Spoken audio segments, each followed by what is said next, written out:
In this session, I will be discussing about transport of gases. So, we are having now in our blood we are having oxygen and carbon dioxide. The oxygen is it will combine with the hemoglobin. 99% the oxygen combines with the hemoglobin.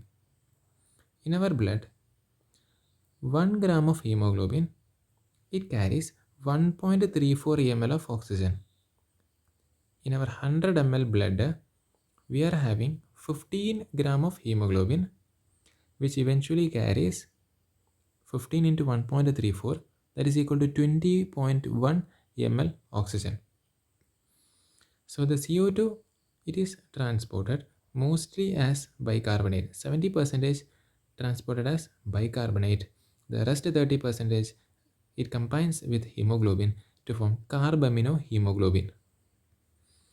So the dissolved form of oxygen in our blood we are having dissolved form of oxygen.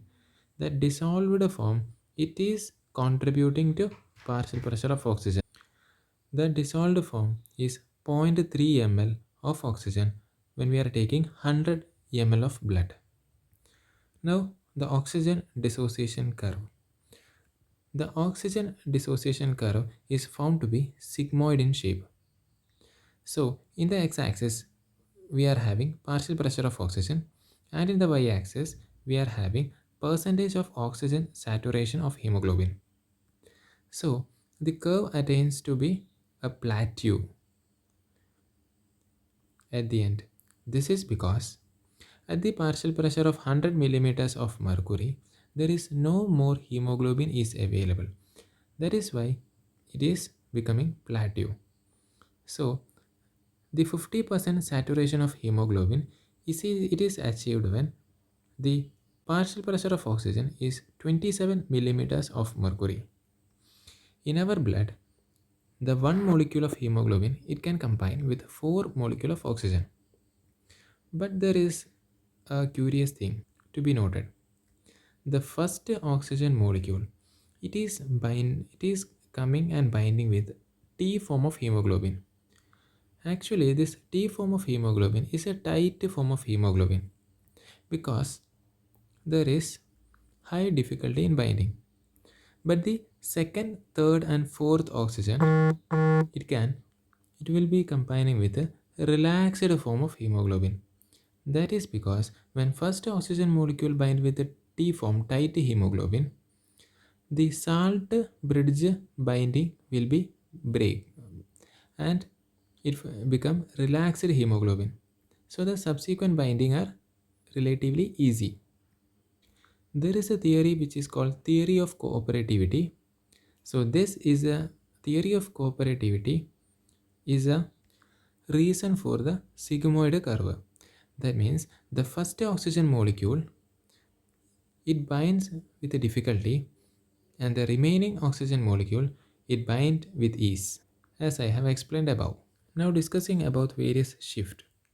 The oxygen will combine with our hemoglobin which is having the high affinity at the level of lungs.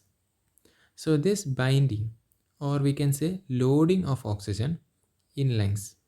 So underline the letter L, it leads to left shift. That means loading of oxygen leads to left shift.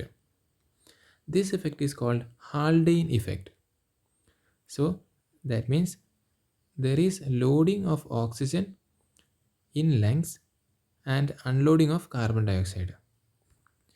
Now at the level of tissue, the affinity is reduced. So the hemoglobin, it will release oxygen from hemoglobin. That is unloading. Here you can see underline the letter R. R for right shift. So release of oxygen at the level of tissue, it is right shift.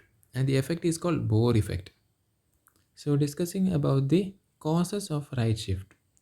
Right shift means releasing of oxygen, right?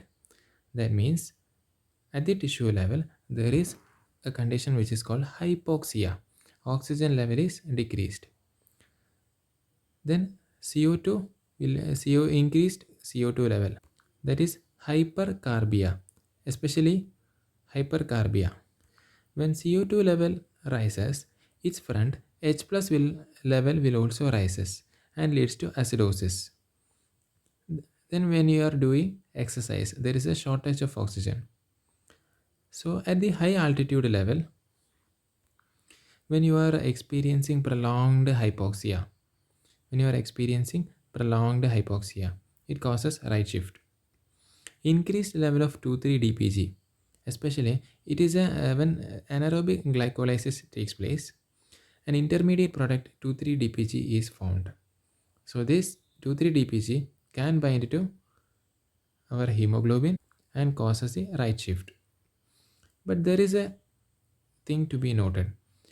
During chronic acidosis, if chronic acidosis is given, this chronic acidosis can inhibit the glycolytic enzymes. So the 2,3-DPG concentration will be reduced. So there will be no effect on the curve. Now we can see what are the causes of left shift. So the left shift means it is loading of oxygen, right? That means there is less CO2 concentration, that is hypocarbia. The front of CO2, which is H plus, will also be decreased. That means alkalosis.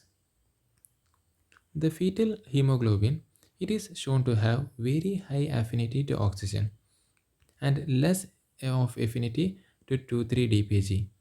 This will help in left shift. So when you are storing blood, the glycolysis will be inhibited, right? So the 2,3-DPG concentration will be decreased. That means it will lead to left shift. When you are exposed to the carbon monoxide, this carbon monoxide will bind to hemoglobin to form carboxyhemoglobin. So the amount of hemoglobin is reduced. So maximum oxygen molecule will try to bind with hemoglobin. That means there is a left shift. Now we can see how is a CO2 transported. In RBCs, so this is RBC and this I am representing as plasma. In our RBCs, this carbon dioxide and water, it will combine to form carbonic acid. This carbonic acid in the presence of the enzyme carbonic anhydrase. So this will be converting into bicarbonate and H plus. The H plus will combine with hemoglobin and the hemoglobin in this case will act as buffer. The bicarbonate will go to the plasma to maintain the electrical neutrality. A chloride ion comes in inside the RBC. So this bicarbonate efflux and chloride influx, it is called Hamburger's phenomena. In this case you can see this chloride molecule, it is an osmotically active. That means it will drag water and the cell will swell. So it is found that the packed cell volume is 3% higher in the venous blood. The packed cell volume, it is found to be 3% higher in venous blood. It is due to swelling of the cell. There is a curve which is called CO2 dissociation curve. So in our venous blood, we can see the CO partial pressure of CO2 is 45 millimeters of mercury. In the arterial blood, CO2 partial pressure is 40 millimeters of mercury. That means 52 ml of carbon dioxide per deciliter of blood is contained in venous blood. In the arterial blood, we are having 48 ml of carbon dioxide per deciliter. So what you are seeing is the so when you are plotting a graph, here on the x-axis gas pressure of carbon dioxide and on the y-axis the level of CO2 in blood. Here you can see normally 52 minus 48, that is 4 ml of CO2 is always transported and the partial pressure of CO2 ranges between 45 and 40. So that ends this module.